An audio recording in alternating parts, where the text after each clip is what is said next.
I've spent 3 years refining my focus, but what I've noticed is that most advice suck, like the Pomodoro technique, which is everywhere. But lucky for you, I know exactly what works. There's advice that gets hours of work done in minutes, like the flow method, which I'll show you today. But not only that, everything I show you will be backed by evidence. So here are 7 evidence-based tips that actually work. And by the way, this took a lot of research. So let's begin with the first one. In your brain, there's a hidden exploit. To show you what I mean, let's say we have this guy called Brandon. One day, he wakes up, but the first thing he does is scroll on TikTok. This lasts for 30 minutes until he feels satisfied. But that's when he notices something. He has brain fog. He brushes it off and goes to school anyway. Now fast forward 6 hours later, and this is when things get interesting. He's at school and he has to do an assignment. His teacher is ragging at him to just lock in, right? He has to get this assignment done. So he loads up his laptop and opens up Google Docs.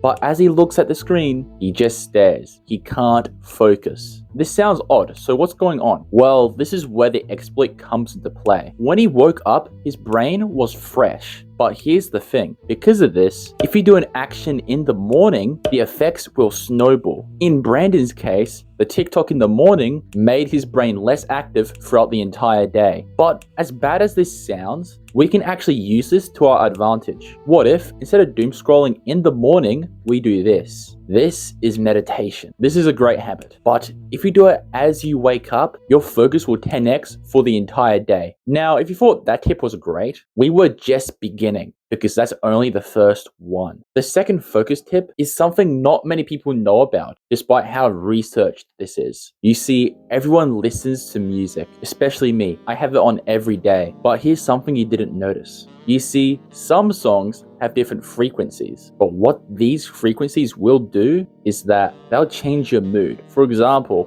440 hertz makes us sad, 540 hertz makes us happy, but 13 hertz makes us focused. To show you how effective this is, I'm going to put a 13 hertz soundtrack in the background of this video. You can hear it? Okay, good. But this is actually a curse, because here's the thing. Music is like caffeine. If you keep taking it, you're not going to be able to focus without it. So to counter this, you're going to practice working without any music. The more you do this, the stronger your focus will get. So do it every morning. Now that was the second tip, but for the third tip, I'm going to set the scene, okay? Because this is important. Let's say you're at school. You're sat down and you're trying to get some work done, but for some reason, you just can't. I've been in this situation many times, and let me tell you, it's not easy, but there is a way you can get over this hurdle. You see, the thing that's in your way is a mental barrier, but the reason this exists is because we haven't entered flow state yet. Luckily, there's a way you can do this. In self-improvement, there is a general rule. If you don't feel like it,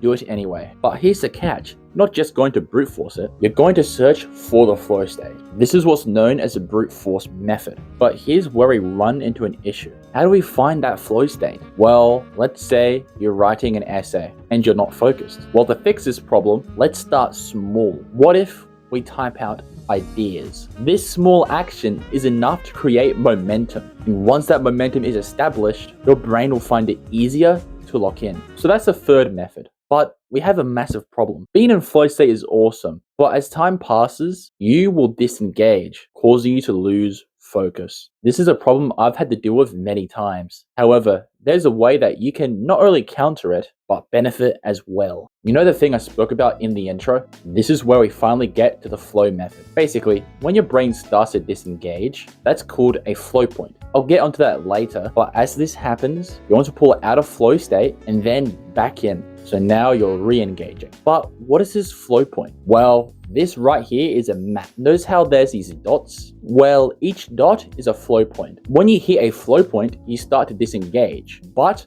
as you power through that flow point, you are now going to the next one. However, here's the cool thing about this. When you hit a flow point, your brain will feel discomfort because each point increases in intensity. But because you're entering discomfort, this makes your focus stronger. And that's why the flow method is so important. Now, this next technique is very underrated because you see the grass, this is more powerful than you realize. Let me show you something. There is a study that found out that if you do a certain habit on the grass, your brain waves will literally shift. So let's get into it. Let's say you have to get some work done and you're kind of exhausted. That's when you decide to do something different. You walk outside, take your shoes off, and stand on the grass. This is what's known as grounding. Do this for 15 minutes every day. That's all you have to do. Now, we have 2 more techniques left. But what makes these ones special is that when you don't feel like it, you can use these to lock back in. Imagine you just woke up. Yesterday, you told yourself that you're going to work in the morning. But as you get on that laptop,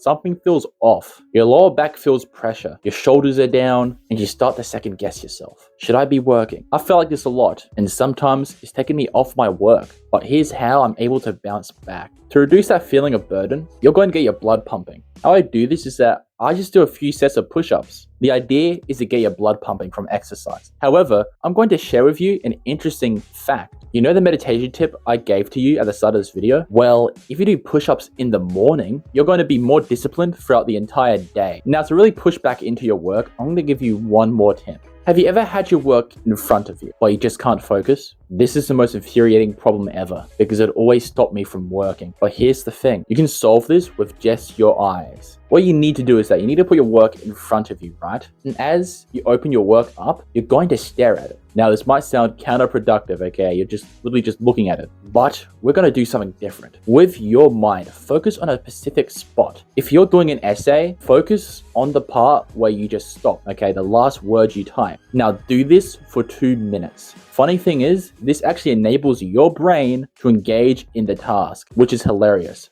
Subscribe and keep never quitting.